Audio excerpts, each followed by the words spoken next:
आइए प्रिय साथियों, मैं गोविंद आप सभी साथियों का आपके अपने YouTube channel play with SSC में आप सभी साथियों का हार्दिक स्वागत करता हूं। तो चलिए साथियों, आज हम एक नया चैप्टर स्टार्ट करने जा रहे हैं, लाभ और हानि।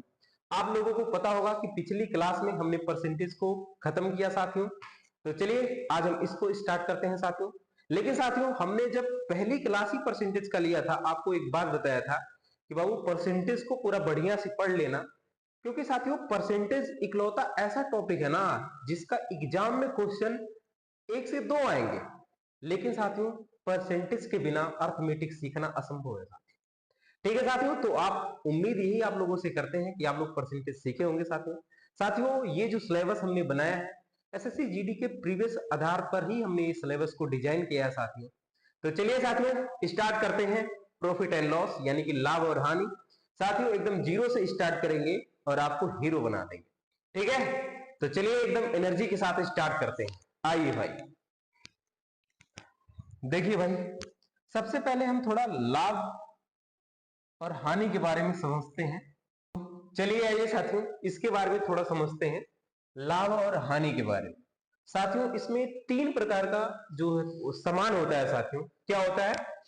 एक होता है बाबू क्रय मूल्य होता है, और एक होता है बाबू विक्रय मूल्य। क्या होता है बाबू? विक्रय मूल्य। विक्रय मूल्य होता है ना। और एक होता है बाबू अंकित मूल्य, है ना। तो देख लीजिए क्रय मूल्य क्या होता है साथियों। आप किसी दुकान पे सामान खरीदने जाते हैं, जितने का आपने खरीद को उसको लाया उसे हम क्रय मूल्य बोलते हैं। विक्रय मूल्य क्या होता है बाबू? जितने पर आप बेचेंगे वो विक्रय मूल्य होता है। अंकित मूल्य क्या होता है? मान लीजिए आप किसी शोरूम में जाते हैं कोई कपड़ा खरीदने, वहां पे अंकित मूल्य मान लीजिए 1000 होता। उसने कहा, दुकानदार आपसे कहा कि बाबू मैं आपको 30% का डिस्काउंट दूंगा और ये आप कपड़ा ले जाइए, है ना। तो वही चीज होगी साथ। ठीक, देखिए क्रय मूल्य को इंग्लिश में कॉस्ट प्राइस कहते हैं, विक्रय मूल्य को सेलिंग प्राइस, अंकित मूल्य को मार्क प्राइस। समझ में आया जी? कोई दिक्कत? यानी कि जहां पे बाबू क्रय मूल्य होगा तो 60 में हम क्या लिखेंगे? सीपी, और सेलिंग प्राइस एसपी, और मार्क प्राइस एमपी। इतनी बात आप लोगों को समझ में आ गई। एक चीज और समझ लीजिए, जैसे अगर आपसे कोई पूछे कि प्रॉफिट क्या होता है, प्रॉफिट परसेंटेज बता दीजिए। क्या बता दीजिए बाबू? प्रॉफिट परसेंटेज, है ना। तो देखिए आपको जब भी प्रॉफिट परसेंटेज निकालना होगा ना, आप क्रय मूल्य यानी कि सीपी को नीचे रखेंगे और जो आपका लाभ होगा उसको ऊपर, और गुना में 100 कर देंगे। ये आ जाएगा आपका प्रॉफिट, है ना। प्रॉफिट परसेंटेज आएगा, है ना। लॉस कैसे आएगा बाबू? यानी कि हानि परसेंटेज। देखो बाबू, जो आपका हानि हुआ होगा उसे आप ऊपर लिखेंगे, और जितने का आपने सामान खरीद कर लाया होगा यानी कि सीपी, उसे आप नीचे रखेंगे और गुना में बाबू 100 कर देंगे। ये आ जाएगा आपका लॉस परसेंटेज, यानी कि प्रॉफिट और लॉस परसेंटेज ये हो, है ना। एक चीज और होता है जिसे डिस्काउंट बोलते हैं, यानी कि हिंदी में उसे कहते हैं वो बट्टा। क्या कहते हैं? बट्टा। बट्टा क्या होता है एक्चुअल में, है ना बाबू? तो बट्टा बराबर होता है एमपी माइनस की एसपी,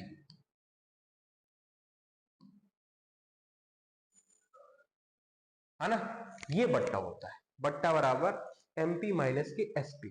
ठीक, मान लीजिए एक दुकानदार जो होता है कहता है, बाबू हमारे सामान का जो कीमत है 800 है, मैं आपको इसे कितने में दे दूंगा, कितने में बेच दूंगा? वो बोलेगा, मान लीजिए उसने कहा कि 500 में मैं आपको बेच दूंगा, तो आपको कितने का डिस्काउंट दिया? 300 का। यही हो गया बाबू बट्टा।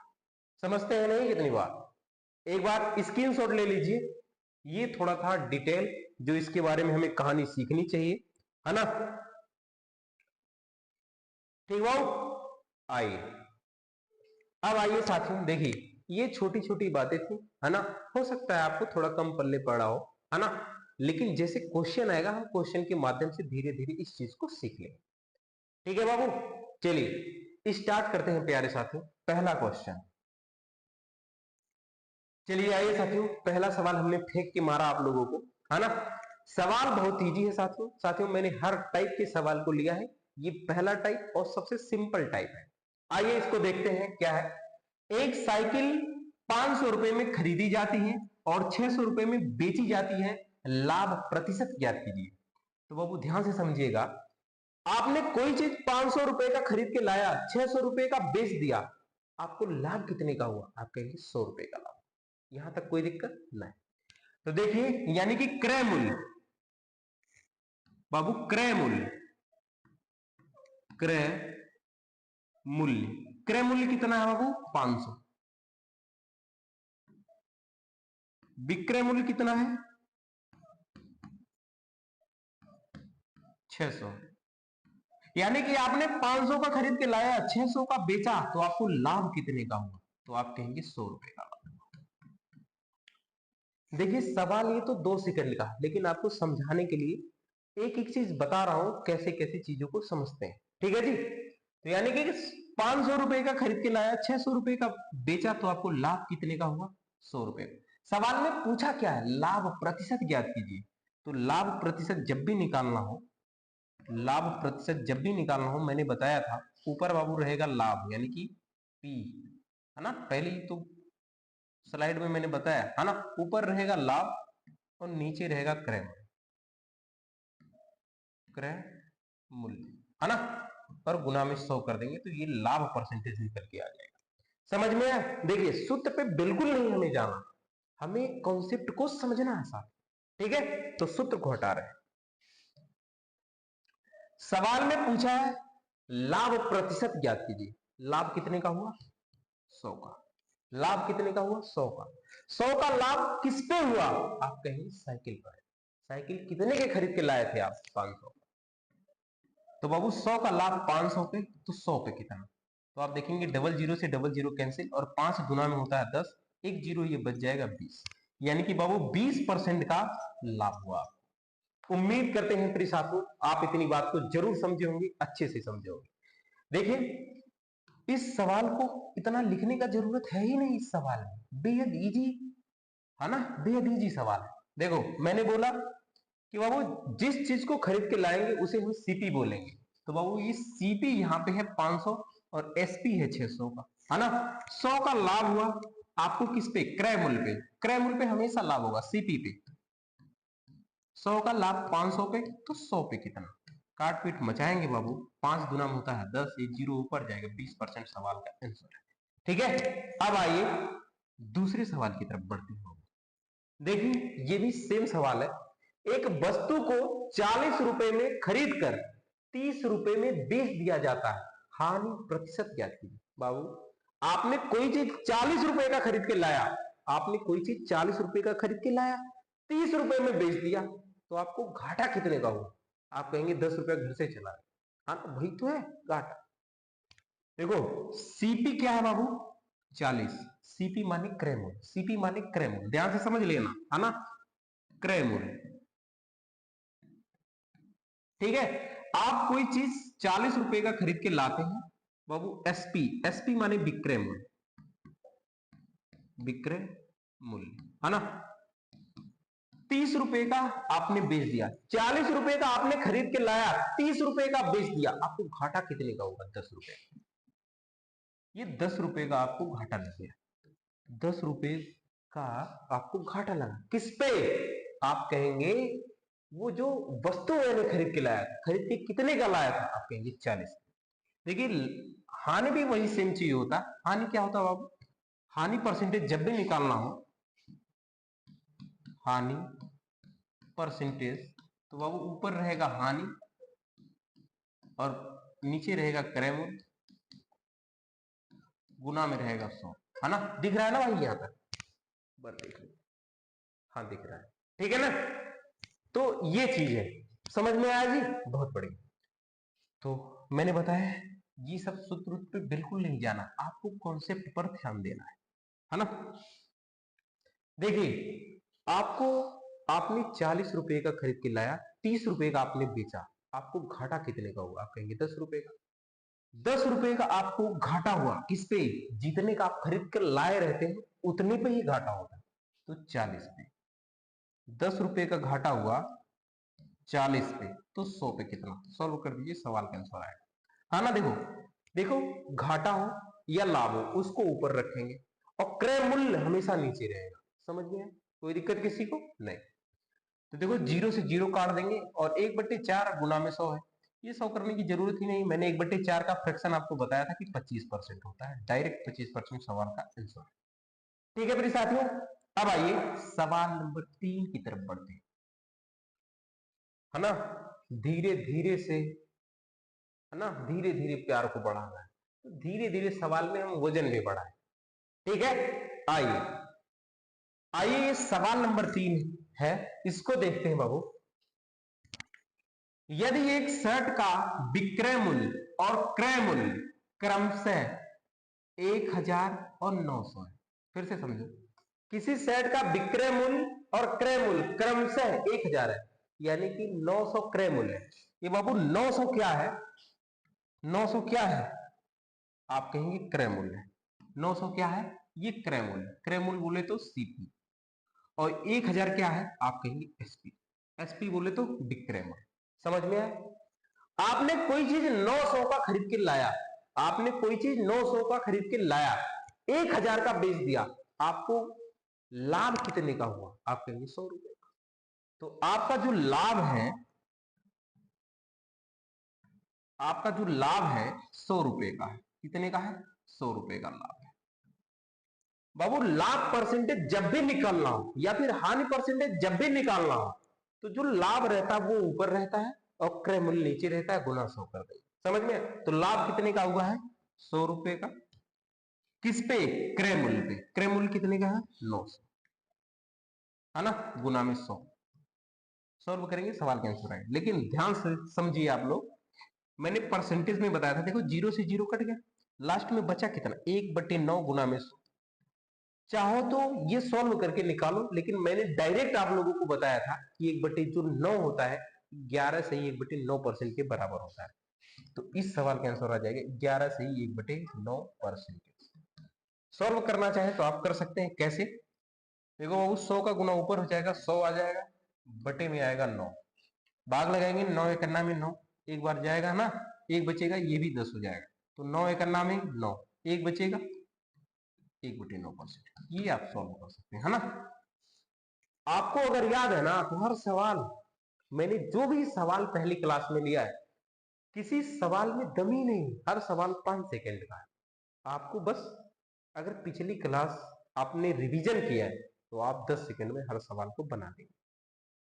ठीक है, अब आइए सवाल नंबर 4 की तरफ बढ़ते हैं, है ना। फेंक के मारेंगे सवाल नंबर 4। आपको 10 सेकंड का टाइम भी दे रहा हूं, करके बता दीजिए।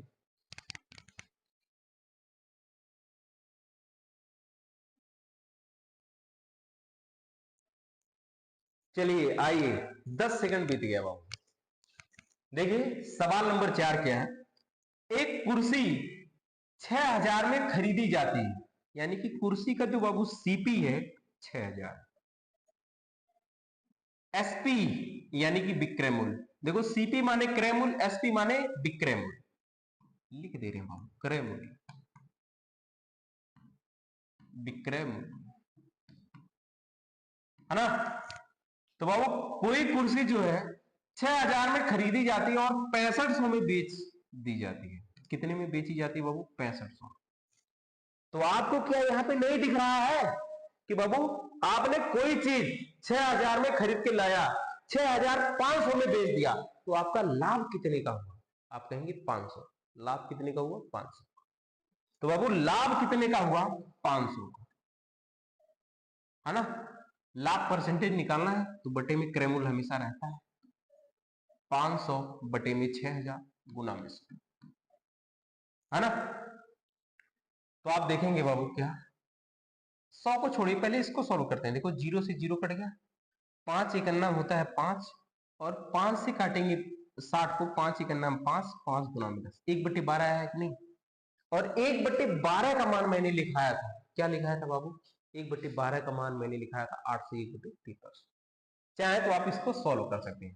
देखिए ये डबल जीरो कट गया, अब ये ऊपर जाएगा, गुना हो जाएगा, तो ऊपर आ जाएगा बाबू 500, नीचे आ जाएगा 60, है ना, नीचे आ जाएगा 60। देखो 0 से 0 कट गया, है ना, 6 से भाग लगाओ, है ना, 6 अठे 48, 8 बार 2 बचा, 2/6%। ये सवाल का आंसर, लेकिन नहीं, ये अगर सिंप्लीफाई होता है तो इसको कर सकते हैं, तो 2 एकन्ना में 2, 2 तिया में 6। सवाल का आंसर आया 8 सही 1/3%। जिसको याद है वो डायरेक्ट लिख सकता है, 1/12 देखते ही 8 सही 1/3%। ठीक है जी।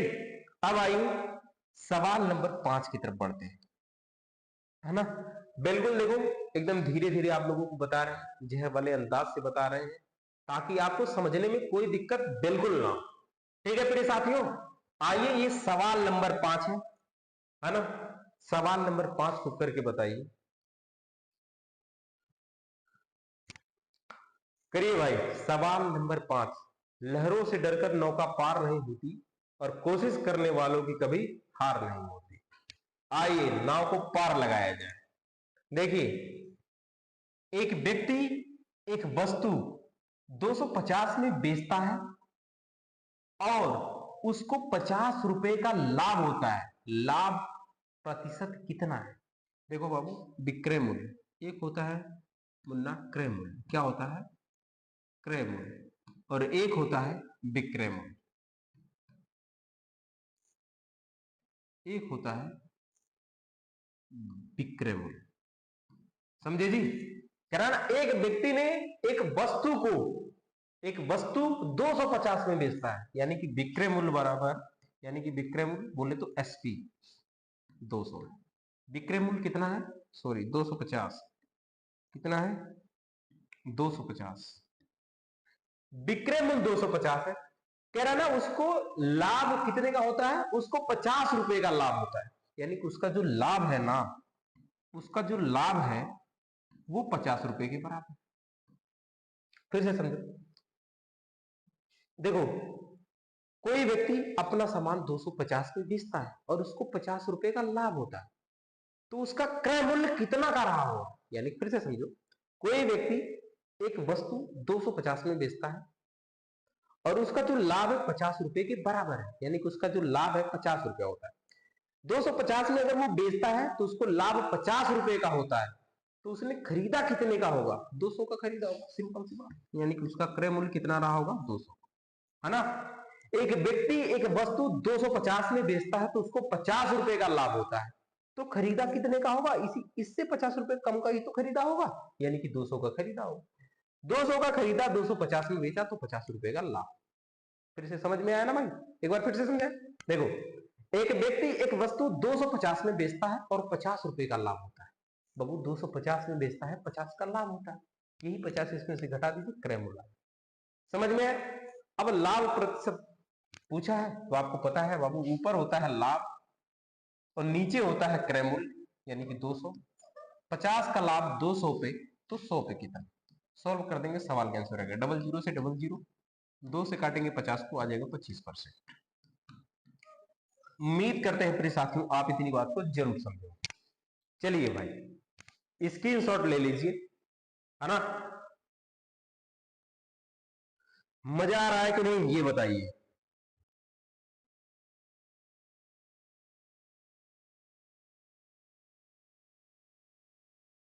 मजा तो आएगा ही आएगा।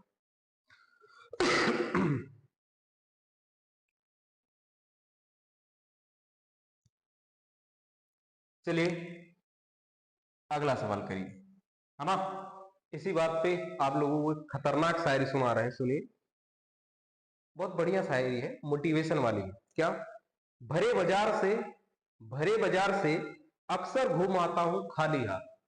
भरे बाजार से अक्सर घूम आता हूं खाली हाथ, पहले पैसे नहीं थे अब ख्वाहिश नहीं, है ना। बहुत बढ़िया शायरी है, 2 लाइन की थी लेकिन। आइए सवाल नंबर 6, इसको देखते हैं। 15,000 का सामान बेचने पर राम को 3,000 का लाभ होता है। कोई भी सामान, फिर से वही वाला सवाल आ गया, पिछले वाला सवाल। देखिए बाबू, ये है सीपी, ये है एसपी, है ना।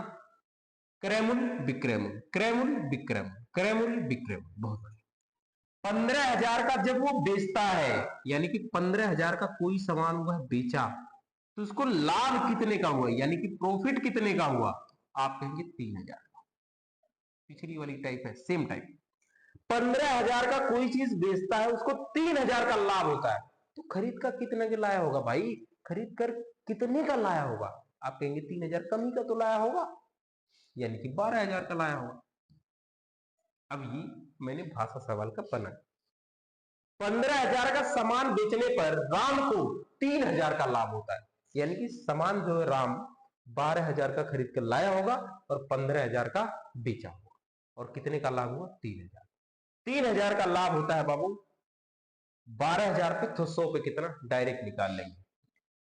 3,000 का लाभ 12,000 पे, तो 100 पे कितना, डायरेक्ट सॉल्व करिए सवाल से। देखो जीरो से जीरो उड़ गया है ना। आप देखेंगे 3 एक नाम है 3, 3 चौका 12, 1/4 हो गया, गुना में 100 आ गए है ना। 1/4 डायरेक्ट आपको पता है 25% के बराबर होता है। उम्मीद करते हैं प्रिय साथियों आप इतनी बात जरूर समझे। ठीक है भाई, समझ में आया कि नहीं? काट पीट मचा लीजिए, 4 से काटेंगे 100 को 25 ही बार जाएगा ना, 25%। समझते हैं नहीं इतनी बात को? बहुत बढ़िया। ये टाइप है ना, पहला टाइप मैंने सिखाया है ना, इजी वाला, 500 को खरीद के लाया, 600 का बेचा, लाभ कितने का।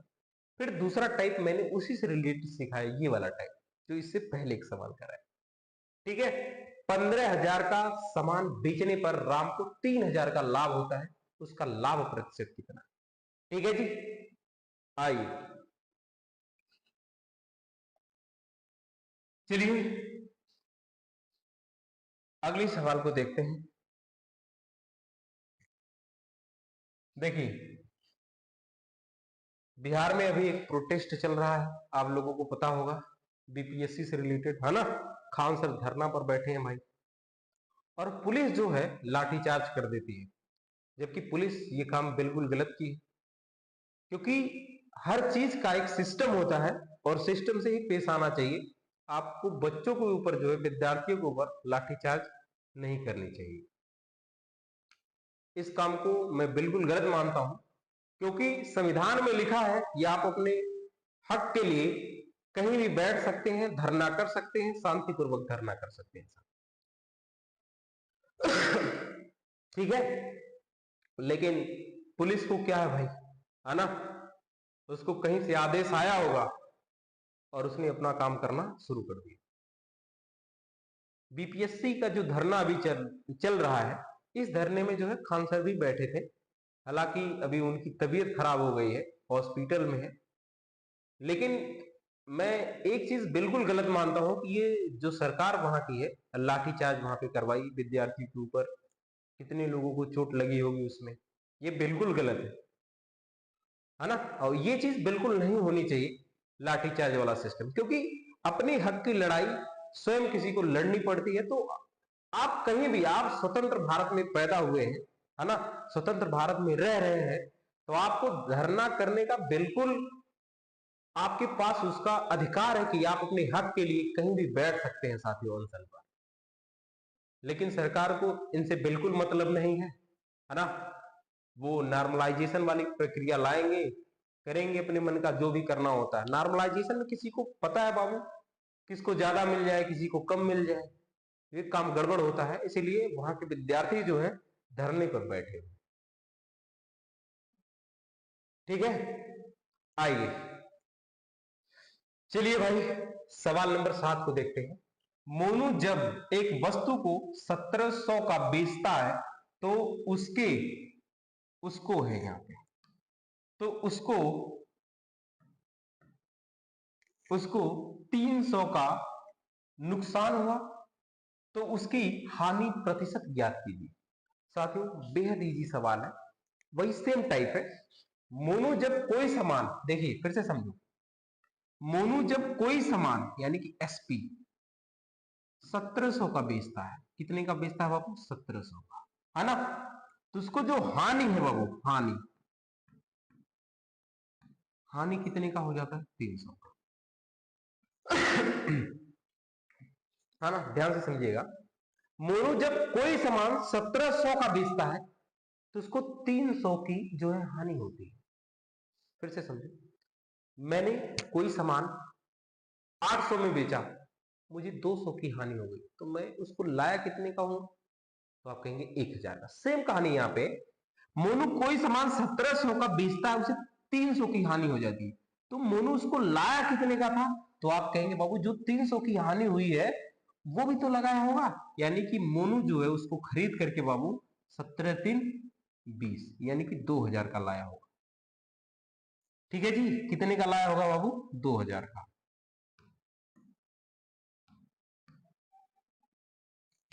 फिर से समझो, मोनू जब एक वस्तु को 1700 में बेचता है तो उसे 300 की जो है हानि होती है, 300 का नुकसान होता है।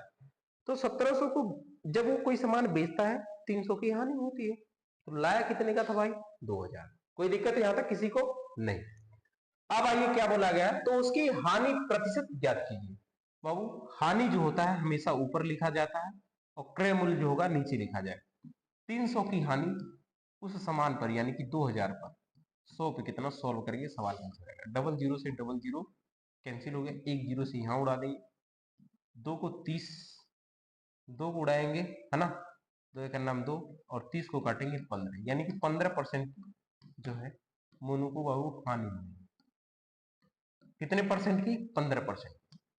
उम्मीद करते हैं फिर साथियों आप इतनी बात को जरूर समझे होंगे। अब आइए सवाल नंबर 8 की तरफ बढ़ते हैं। सवाल नंबर 8 क्या है? एक किताब का क्रय मूल्य और विक्रय मूल्य का जो अनुपात है, यानी कि ये जो है सीपी है और ये जो है एसपी है, लाभ प्रतिशत ज्ञात कीजिए। बाबू कोई सामान 20 का खरीद के लाया, 25 का बेचा, कितने का लाभ? 5 का। 5 का लाभ 20 पे तो 100 पे कितना? 5 के नाम 5, 5 चौका 20, 1/4 आ गया, डायरेक्ट आप लिख सकते हैं 25%। उम्मीद करते हैं फिर साथियों आप ये भी समझोगे बड़े अच्छे तरीके से। अब आइए सवाल नंबर 9 की तरफ बढ़ते हैं, है ना। ये समझ में आया भाई? देखो फिर से समझ लीजिए। देखिए कोई चीज रेशियो वाला हो तब भी वही सेम टाइप लगाएंगे, है ना, तरीका सेम होगा। 20 का खरीद के लाया, 25 का बेचा, 5 का लाभ 20 पे तो 100 पे कितना? 1 4 25%। ठीक, बहुत बढ़िया। आइए सवाल नंबर 9 देख लीजिए साथियों। ये सवाल नंबर 9 है। एक वस्तु को 720 में बेचने पर विक्रेता को, अब देखो यहां से दूसरा टाइप शुरू हो जाता है ना। मैंने 2 टाइप अब तक कंप्लीट कराया, ठीक है जी। अब ये तीसरा टाइप है। एक वस्तु को 720 में बेचने पर विक्रेता को 12.5% का लाभ होता है। वस्तु का क्रय मूल्य ज्ञात कीजिए। फिर से समझिए, 12.5% का फ्रैक्शन क्या होता है बाबू? आप कहेंगे 1/8 होता है ना भाई। मैंने लिखवाया तो है 12.5%, 12 से 1/2%, फ्रैक्शन 1/8। देखो जो मूल मान होता है हमेशा नीचे वाला होता है, तो बाबू यहां पे हम लिखेंगे सीपी और यहां पे लिखेंगे एसपी। देखो एक वस्तु को 720 में बेचने पर विक्रेता को 12.5% का लाभ होता है, यानी कि 8 का खरीद के लाया और 1 का लाभ लेकर के क्या कर दिया? 20 दिया, यानी कि सीपी 8 है तो एसपी बाबू कितना है? 9, यानी कि क्रय मूल्य 8 है तो विक्रय मूल्य कितने का है? 9 का। और सवाल में दिया है, कह रहा 9, ये तो यूनिट है और इसी 9 यूनिट की वैल्यू दिया है 720। कह रहा 9 यूनिट नहीं 720 में बेचा गया है, तो 9 यूनिट की वैल्यू बाबू 720। तो वो 9 एक अन्ना में 9, 9 अठे में 72, एक यूनिट का जो मान आ गया 80। सवाल में क्या पूछा? क्रय मूल्य बताओ। क्रय मूल्य 8 है तो इसी 80 से लाकर गुना कर देंगे, 8 8 64, यानी कि क्रय मूल्य 640 होगा। उम्मीद करते हैं प्यारे दोस्तों आप इतनी बात को जरूर समझेंगे, ठीक है जी। चलिए अब आइए अगले सवाल की तरफ बढ़ते हैं। आपको पता होगा एक बात, एक न्यूज और आप लोग सुने होंगे कि हमारे अवध ओझा सर जो है आम आदमी पार्टी को ज्वाइन कर लिए हैं, है ना।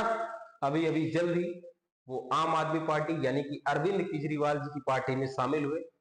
वो बोलते हैं कि हमें राजा हमेशा रहना चाहिए, एक राजा की तरह जीना चाहिए।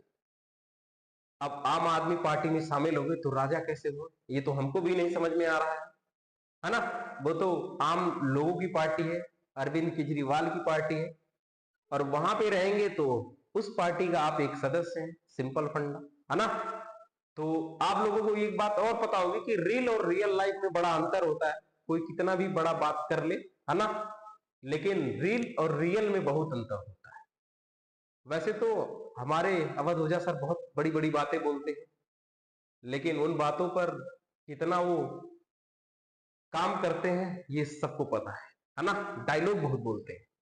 आइए डायलॉग की बात छोड़िए, अब सवाल नंबर 10 को देखते हैं। एक वस्तु को 1470 में बेचने पर विक्रेता को 16 से ही 2/3% होगा। 1 मिनट, थोड़ा सा ये छूट गया लग रहा है, अब सही हो गया सवाल। एक वस्तु को 1470 में बेचने पर विक्रेता को 16 से ही 2/3% का लाभ होता है। वस्तु का क्रय मूल्य ज्ञात कीजिए। सवाल सेम है साथ, ठीक है जी। 16 से ही 2/3% का जो फ्रैक्शन होता है आपको पता होगा 1/6 होता है ना। तो बाबू वही हम लिखेंगे सीपी और एसपी। लाभ हुआ है यानी कि 6 का खरीद के लाया होगा, 1 का लाभ लिया, 7 का बेच दिया, कोई दिक्कत। और इसी 7 यूनिट की वैल्यू सवाल में दिया है 1470। साथियों इस ऐसे सवाल में यहाँ पे खरीदने वाली बात भी दे सकती है, बोल सकता है एक वस्तु को 1470 पर खरीद कर लाया गया होगा, तो वहां 6 से तुलना करेंगे, ठीक है जी। यहाँ पे बेचने की बात हुई है तो बाबू 7 से तुलना करेंगे। तो देखो 7 एक नाम 7, 7 दूना में 14, 7 एक नाम 7। एक यूनिट का जो मान आया साथियों 210 आया। सवाल में क्या पूछा है, वस्तु का क्रय मूल्य बताइए। तो 6 में गुना करेंगे 210 का, है ना। ये देखो 7 एक नाम 7, 7 दूना में 14, 7 एक नाम 210। आइए 6 का नाम 6, 6 दूना में 12। वस्तु का जो क्रय मूल्य है बाबू 1260 है। उम्मीद करते हैं प्यारे दोस्तों आप इतनी बात को जरूर समझे होंगे। चलिए अब आइए अगली सवाल की तरफ बढ़ते हैं। सवाल नंबर 11 सेम टाइप का सवाल है ना। देखिए एक व्यक्ति अपना सामान 20% लाभ पर बेचता है। बाबू क्रय मूल्य बोले तो सीपी, क्रय मूल्य सीपी, विक्रय मूल्य बोले तो एसपी, है ना। एक व्यक्ति अपना सामान 20% लाभ पर बेचता है। 20% का फ्रैक्शन कितना होता है 1/5, यानी कि 5 का खरीद कर लाया और 1 का लाभ लेकर के 6 का बेच दिया, है ना। यदि वस्तु का विक्रय मूल्य 660 है, यानी कि 6 यूनिट का मान जो है 660, 6 यूनिट बराबर 660। काट पीट मचाएंगे बाबू, 6 का नाम 6, 6 का नाम 6, एक यूनिट का जो मान आ गया 110 आ गया। सवाल में क्रय मूल्य पूछा है तो बाबू 110 का गुना कर देंगे 5 यूनिट में, 550 आ जाएगा। उम्मीद करते हैं प्रिय साथियों आप ये भी चीज अच्छे तरीके से सीखे हो। अब आइए एक और सवाल करते हैं भाई। आज की क्लास में टोटल 12 ही सवाल रहेंगे, है ना। फिर बाकी 13वें क्वेश्चन से हम अगली क्लास में कंटिन्यू करेंगे। आइए देखिए, एक दुकानदार अपना सामान 25% हानि पर बेचता है। यहां पे बाबू हानि की बात हो रही है, तो क्रय मूल्य लिखेंगे और बाबू लिखेंगे विक्रय मूल्य, क्रय मूल्य और विक्रय मूल्य, है ना। 25% का फ्रैक्शन आप लोगों को पता है 1/4, यानी कि 4 का खरीद के लाया। एक दुकानदार अपना सामान 25% की हानि पर बेचता है, यानी कि 4 का खरीद के लाया, 1 का घाटा लेकर के बेच दिया। तो बेचा कितने का बाबू 3 का बेचा। और सवाल में दिया है यदि विक्रय मूल्य, ये बाबू मूल्य है ना, ये कहीं में रहेगा, ये याद पता है। यदि विक्रय मूल्य 330 है तो क्रय मूल्य आप देखेंगे आपके हिसाब से जो विक्रय मूल्य आया ना वो 3 यूनिट है, वो 3 यूनिट है। और इसी 3 यूनिट का मान सवाल में दिया गया है 330। एक यूनिट का जो मान आएगा यहां पे भी 110 आएगा। 4 यूनिट का मान बताना है तो आपको पता है 0, 4 के नाम 4, 4 के नाम 4, 440। तो 12वें सवाल का जो आंसर है साथियों 440 है।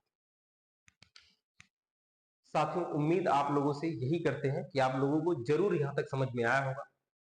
मान लीजिए अगर कोई सवाल आपको समझ में नहीं आती है तो उसको 2 से 3 बार देखिए, वीडियो को रिवाइज करिए, 2-3 बार देख लेंगे तो आपका एकदम पूरा क्लियर हो जाएगा साथियों। ठीक है साथियों, तो आज के लिए इतना ही, मिलते हैं आपसे कल।